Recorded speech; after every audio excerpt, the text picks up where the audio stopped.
성경 공독하도록 하겠습니다. 고린도전서 13장 8절에서 13절입니다. 한 절씩 교독하도록 하겠습니다. 사랑은 언제까지나 떨어지지 아니하되 예언도 패하고 방언도 그치고 지식도 패하리라. 우리는 부분적으로 알고 부분적으로 해야 하느니 온전한 것이 올 때에는 부분적으로 하던 것이 패하리라. 내가 볼 때에는 하는 것이 온전해야 하고 깨닫는 것이 온전해야 하고 상상하는 것이 온전해야 하다가 상상하는 데서는 온전히 되리라. 우리가 지금 거울로 보는 것 같이 희미하나 그때는 얼굴과 얼굴을 대하여 볼 것이요 지금은 내가 부분적으로 하나 그때는 주께서 나를 아신 것 같이 내가 온전히 알리라. 다 같이 읽겠습니다. 그런즉 이 세 가지는 항상 있을 것인데 그 중에 제일은 사랑이다. 아멘. 오늘 말씀은 인생 최고의 가치 사랑입니다. 사랑. 여러분 삶 가운데서 가장 중요한 것, 그 가치를 잃어서는 안 되는 것, 그것이 바로 사랑이에요. 그런데 우리는 그럼에도 불구하고 현실에서 살아가잖아요. 그죠? 이 사랑이 피드백이 좀 느려요. 바로바로 나오지 않습니다. 우리가 이만큼 한 만큼 이렇게 안 나오지 않는 들이.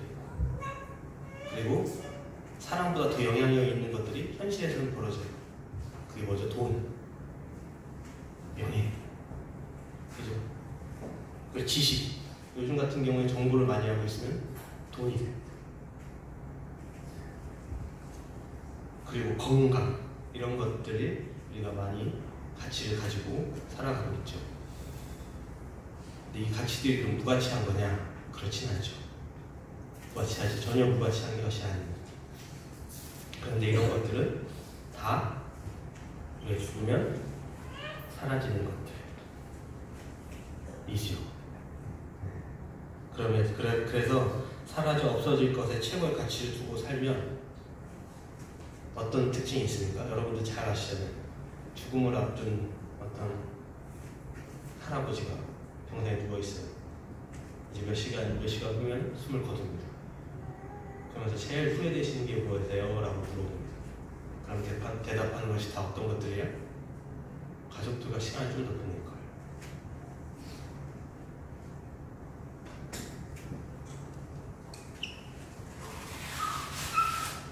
그리고 내 아는 사람들과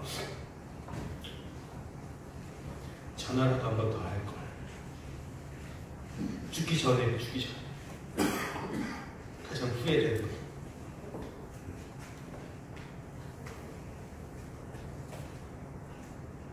그 죽음 앞에서는 공허하죠.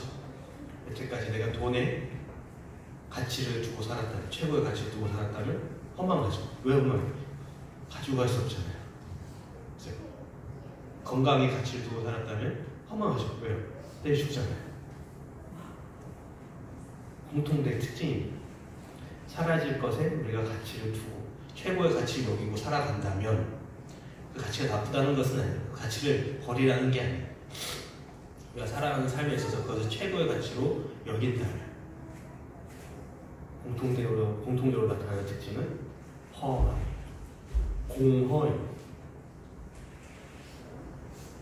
그래서 돈에 최고의 가치를 둔 사람은 끝없는 욕심이 생기죠. 지금 살아가는 생활 속에서 끝없는 욕심이 있고 계속 경쟁해야 되죠. 내가 저 사람보다 돈을 더 많이 벌어야죠.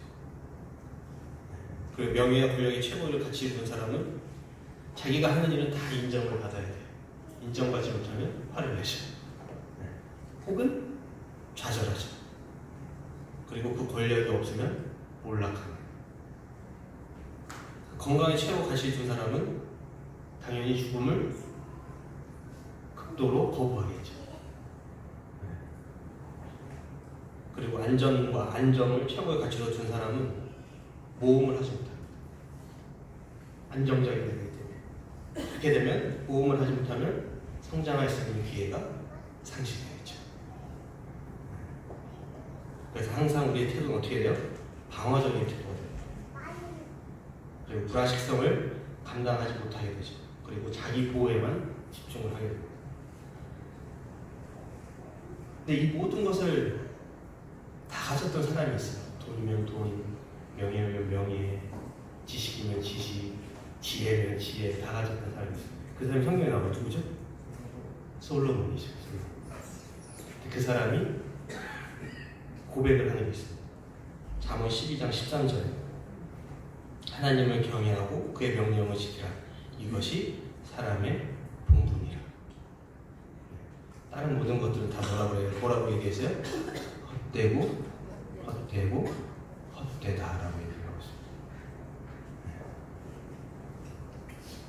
있습니다. 없어질 가치에 대해서 우리가 그것을 최고의 가치로 두고 살아간다면 여러분의 결론은 허망해집니다. 허망. 여러 가치들 중에 사랑에 대한 바울의 입장이 있습니다. 오늘 말씀드려요. 첫째, 은사는 사라지지만 사랑은 영원하다.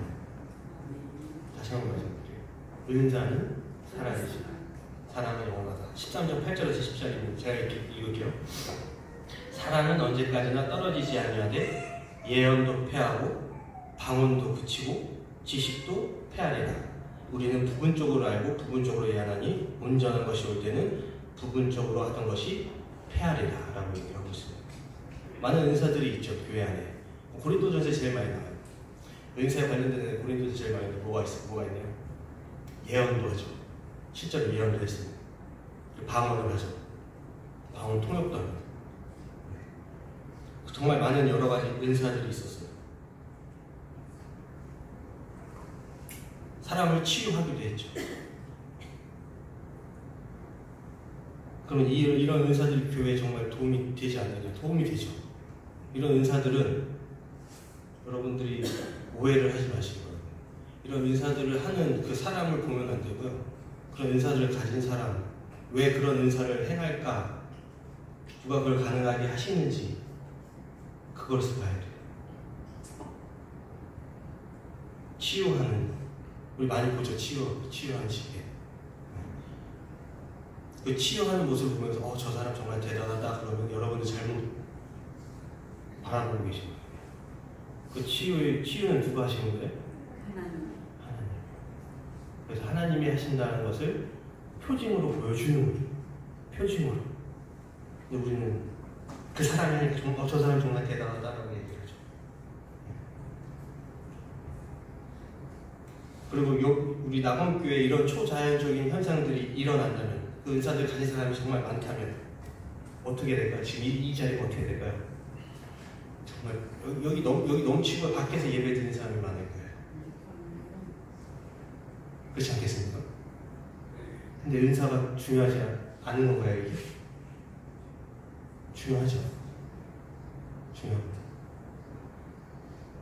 전도도 안 해도 돼요. 굳이 나가가지고 이렇게 권사님들 보시면 종이에 비닐 요만한 거에다가 사탕 넣어가지고 말씀 집어넣고 지나다니는 사람한테 하고 이렇게 굳이 할 필요가 없어요.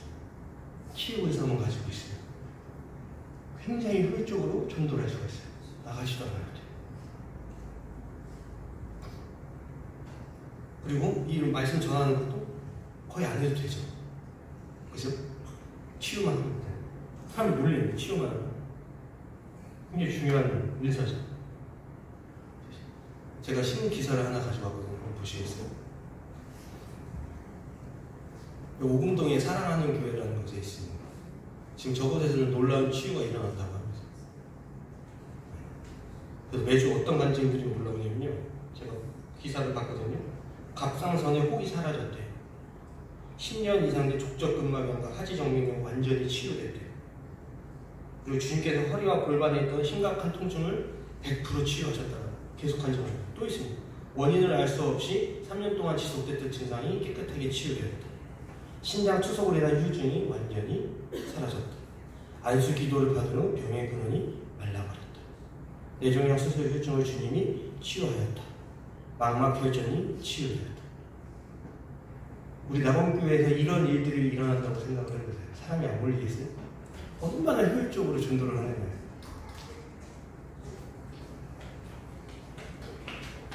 이러한 현상은 하나님의 살아계신 나타내는 표징이잖아요. 다른 거 안 해도 찬양 안 해도 되고 그냥 가만히 있으면 와요. 이런 초자연 현상이 일어난다면 돈도 필요 없겠죠. 돈이 뭐 필요가 있어요. 그냥 사람들 돌리는데. 우리가 사역을 하는데 돈이 필요하죠. 사람을 안 줘서 필요하고. 그렇게 할 필요 있어요? 여기서 한 명 치료 받으면 그냥 소문나면 다. 근데 사도 바울은요, 이러한 의사들을 사라지는 것들이라고 얘기해요. 영원한 게 아니래요. 사도 바울이 얘기해요. 이렇게 귀하고 신기한 은사가 사랑보다 상대적으로 덜 중요한 이유는 뭘까요? 덜 중요한 이유. 부분에서 온전함. 제가 이거 본문 11절입니다. 내가 어렸을 때 말하는 것이 어린아이와 같고 깨닫는 것이 어린아이와 같고 생각하는 것이 어린아이와 같다가 장성한 사람이 되어서는 어린아이의 미를 버렸노라. 이 말은 뭐예요? 어린아이 비를 주고 있죠. 어린 시절 부분적으로 알던 것이 어른이 되면 어떻게 돼요? 크게 볼 수 있는 거죠. 그죠? 장난감에 집착하는 아이가 있어요. 어렸을 때 장난감에 집착을 하고. 근데 어른들이 장난감에 집착하지 않잖아요. 그거보다 더 가치가 있다는 걸 알기 때문에 가족, 그리고 이웃, 다른 더 중요한 가치, 사랑이라는 가치를 알게 되잖아요. 그래서 장난감이라는 걸 버리게 되는 거예요. 또 있죠. 눈앞에 우리 아이들 단 거 진짜 좋아해요. 초콜릿, 사탕 좋아하잖아요. 우린 그걸 어린아이들은 바로바로 먹잖아요. 근데 어린이 되면요, 건강을 위해서 절제해야 되는 거죠. 이 얘기를 하고 있는 거예요. 사도가. 부분적으로밖에 되지 않는다. 큰 거에서 은사는 부분적으로. 본문 12절입니다. 우리가 지금 거울로 보는 것 같이 희미하나 그때는 얼굴과 얼굴을 대하여 볼 것이요.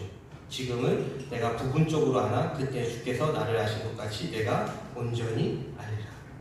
거울 비유를 얘기하고 있죠. 근데 좀 이상하죠? 거울은 되게 잘 보이는데, 근데 이때 당시에는 청동 있죠? 청동. 거울이 없잖아요. 청동으로. 그래서 빛을 반사시켜서 보이는데 잘 안 보여요. 그래서 그걸 거울로 사용했기 때문에 희미하게 잘 안 보였죠. 근데 그때 어떻게 얘기해요? 그때는 얼굴과 얼굴을 대하여 볼 것이라고 해요. 바로 앞에서 보는 거죠. 바로 앞에서 보는 거죠. 은사가 완전한 것이라고 얘기하나요? 은사가 최고의 가치라고 얘기하나요? 정말 중요하고, 이것도 중요한 거죠. 은사가 있다는 것은 정말 중요한 거예요. 하나님을 나타내는 일이기 때문에. 그럼에도 불구하고 은사는 부분적이라는 거예요. 부분적.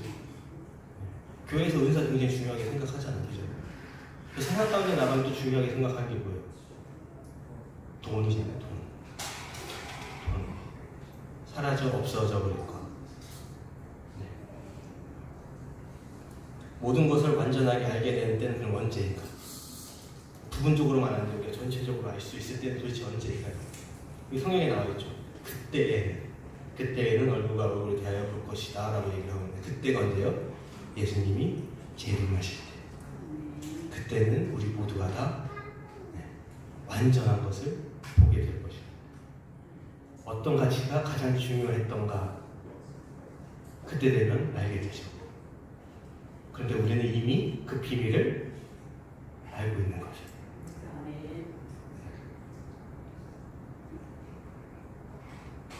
그러면 사도 바울에게 있어서 없어지지 않는 최고의 가치는 무엇입니까? 아까 처음에 읽었듯이 사랑은 땅에 떨어지지 않는다. 사라지지 않는다. 그것은 바로 사랑입니다. 13절 보겠습니다. 그런즉 믿음, 소망, 사랑 이 세 가지는 항상 있을 것인데 그 중에 제일은 사랑이라는 얘기를 하고 있어요. 사도 바울이 믿음, 소망, 사랑을 항상 같이 묶어서 많이 얘기를 해요. 다른 성경에서도 많이 얘기합니다. 고린도서뿐만 아니라 로마서, 에베소. 제가 로마서 5장 1절 5절을 한번 읽어볼게요. 그러므로 우리가 믿음으로 의롭다 하심을 받았으니 우리 주 예수 그리스도 말미암아 하나님과 화평을 누리자. 또한 그로 말미암아 우리가 믿음으로 서 있는 이 은혜에 들어가는 것 같으며 하나님의 영광을 바라고 즐거워하느니라. 다만 이뿐 아니라 우리가 환난 중에 즐거워하니 이는 환난은 인내는 연단은 소망을 이루는 줄 알미로다. 소망이 우리를 부끄럽게 하지 아니함은 우리에게 주신 성령으로 말미암아 하나님의 사랑이 우리 마음에 부은 바 되니. 어떻게 느껴지세요? 하나인가? 믿음, 소망, 사랑은 하나같이 느껴지지 않으시나요?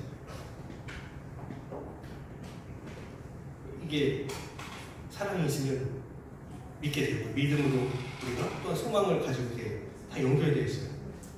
이게 없어져서는 안 돼. 하나도 없어져서는 안 되는 거예요. 근데 사도 바울은 뭐라고 얘기해요? 그 중에 제일 사랑이라고 해요. 사랑. 그럼에도 사랑이 제일 중요한 이유. 그럼에도 불구하고 왜요? 사랑으로부터 시작됩니다. 여러분들이 예수 그리스도를 왜 믿기 시작했나요? 그 사랑을 알았기 때문에 믿기 시작했고, 그리고 예수님이 말씀하신 재림의 때 그 순간을 우리가 소망하고 살아가는 거잖아요. 믿음으로.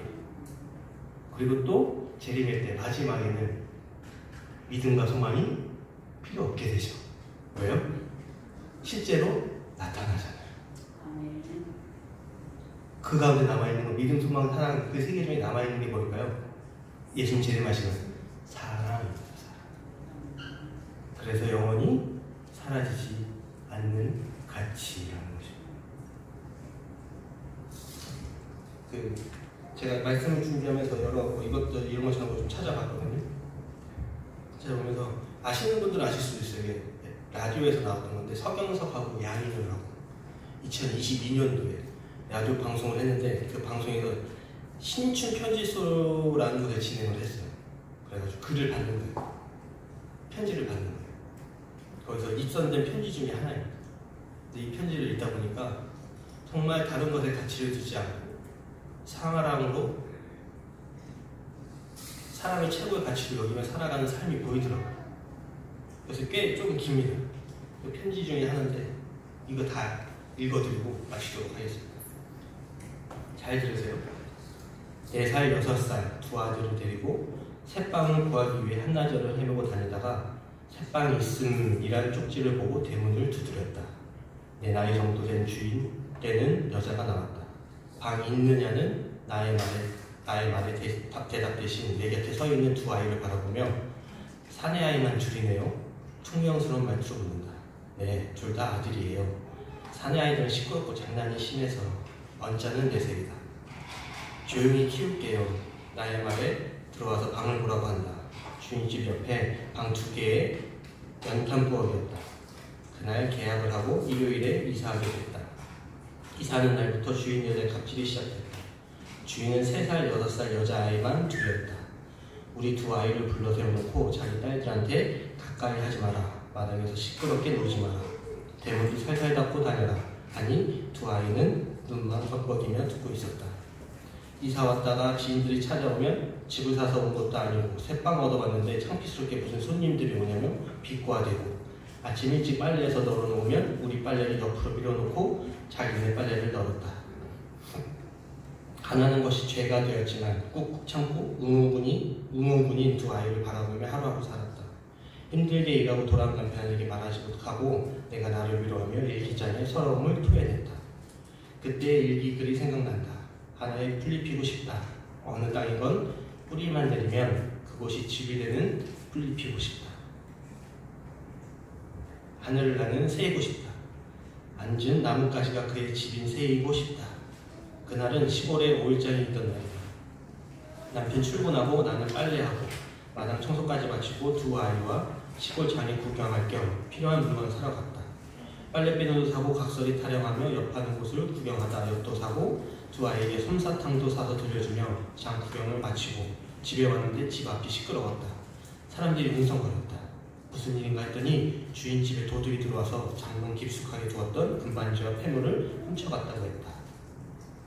주인 여자는 나를 보더니 집 안 지키고 장 구경 갔었냐며 당장 이사 나가라고 눈을 부릅뜨며 화풀이를 했다. 재수없는 사람이 이사를 와서 도둑을 당했단다. 나를 집 지키는 개로 생각했나 보다. 화도 나고 서럽기도 했다. 저녁에 퇴근해온 남편에게 낮에 있었던 일을 이야기하며 이사를 가야겠다고 했다. 그 말을 들은 남편은 주인 집에 가서 당장 뒤엎어버린다고 나섰는데 말리고 말려서 겨우 붙들었다. 큰아이가 울었다. 엄마, 우리 이사 가야 해? 나는 이 두 아이의 손을 꼭 잡고 말했다. 주인집에 나쁜 도둑이 와서 물건을 훔쳐가는데 주인 아주머니가 우리 예쁜 두 아들 무서울까봐 도둑이 안 오는 집으로 가라고 해서 이사 가야 해. 서러움이 목구멍까지 차올랐다. 큰아이가 힘있게 말했다. 엄마, 나는 커서 나쁜 도둑 때문에 경찰이 될 거야. 형이 말해 작은아이도 나는 씩씩한 군인이 될 거야. 그래, 경찰이 되고 군인이 되거라. 나는 두 아이를 품에 꼭 안아주었다. 이튿날 두 번째 새빵을 구하기 위해 두 아이 손을 잡고 이 골목 저 골목을 다니며 사람이 보이면 혹시 방 나온 집 없나요? 묻곤 했다. 한 길가에 감나무가 지붕 위에까지 덮여있는 나의 친정집 같은 집이 있었다. 담벼락에는 호박 넝쿨이 뒤덮여 있고 고추잠자리에 앉아있는 걸 두 아이가 눈을 크게 뜨고 바라봤다. 이야, 고추잠자리 예쁘다. 신기해하는 아이들이 주고받는 이야기를 들었는지 마당에서 고추를 말리던 아주머니께서 나오셨다. 아이들을 보고 어쩌면 알밤처럼 예쁘기도 해라 머리를 쓰다무신다. 아주머니 방을 보러 다니는데 방이 있을까요? 우리 집에 좋지는 않지만 방이 있긴 한데 들어가서 봐도 될까요? 마당에 들어서니 장독대가 보였다. 큰 독, 작은 독이 서로 어깨를 맞대고 있는 모습이 어찌나 정겹던지 장독대 주위에는 맨드라미, 채송화, 봉숭아 꽃이 우리를 예쁜 웃음으로 반겨준다. 아주머니 집을 둘러보라고 하며 부엌에 가더니 대접에다가 미숫가루를 타서 갖고 와 마시라고 하신다. 두 아이에게는 작은 수저를 주며 천천히 조금씩 떠서 먹으라고 하셨다. 아들하고 딸이 쓰던 방인데 모두 제짝 만나서 나갔고 이제 남편하고 나하고 둘이 살아요. 작은 방 2개와 연탄 부엌이었지만 왠지 친정 어머니 집에 온 편안한 마음이 들어서 이사하기로 결정했다. 이사하던 날 주인집 아주머니는 새 식구 들어온다고 시루떡을 해서 이웃에게 돌리고 도배도 새로 깔끔하게 해놓고 부엌에 연탄까지 채워놓았다. 하루하루가 친정엄마와 사는 기분이었다. 저녁에 아저씨 아주머니가 우리 부부로 오라고 하더니 어차피 비어있던 방이니 밤새를 받지 않겠다고 하셨다. 그냥 살면서 부지런히 돈 모아 집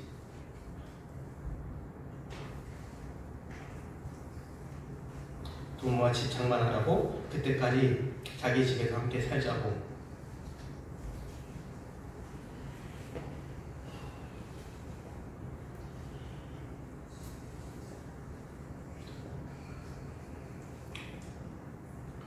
자기들도 젊은 사람들하고 같이 지내면 든든하고 좋다고 하시며 불편해도 마음 편하게 살라고 해주셨다.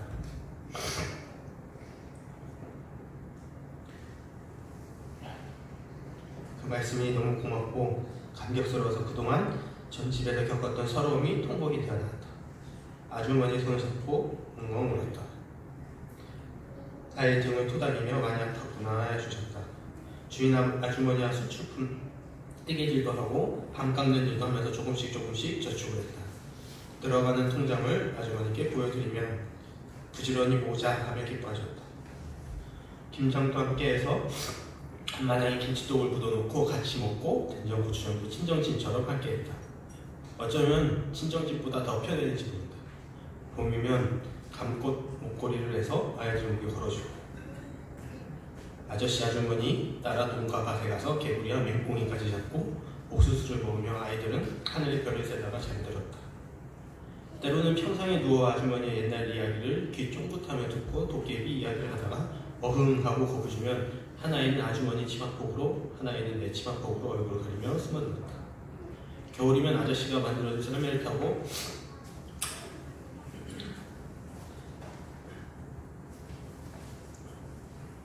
얼음을 타기도 하고 봄, 여름, 가을, 겨울 대자연에서 시시하게 두 아이가 자랐다.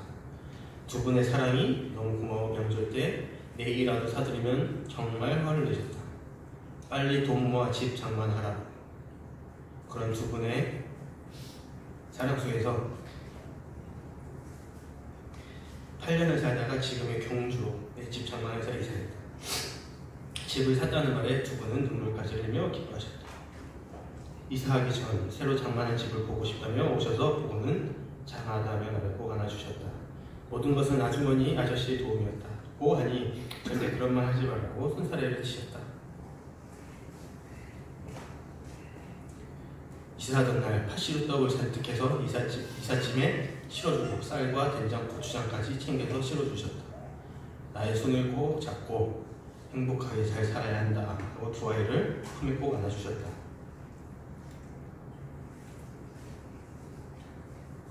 나도 울고 두 아이 둥이 좋은 일에 울면 안 된다고 하셨지만 아주머니는 분명 돌아서서 우셨을 것이다.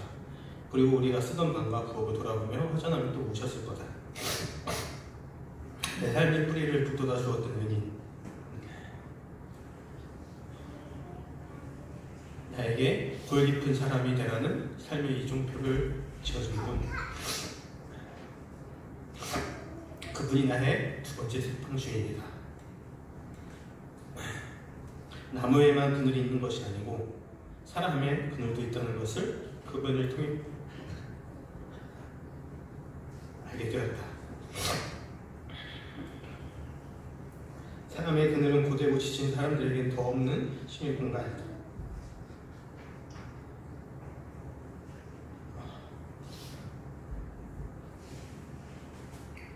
그늘 없는 나무 밑에 사람이 보이지 않듯 사람의 그늘도 넓고 두터울수록 많은 사람이 모여 마음 편히 쉬어간다.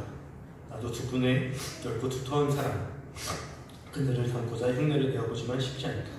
그 어릴 때 도둑을 잡기 위해 경찰이 되겠다던 큰아이는 대학에서 학생들을 가르치는 교수가 되었고, 시식한 군인이 되겠다던 작은아이는 목회자가 되었다. 두 분은 돌아가셨지만 지금도 내 마음 깊은 곳에 아직도 두 분의 따뜻한 정이 가득하다. 잘 자라준 두 아들도 그때 일을 기억하고 있다. 그 정이 그리고 두 아들과 두 며느리와 손자들을 데리고 그것에 가보니 웅장한 아파트가 자리하고 있었다.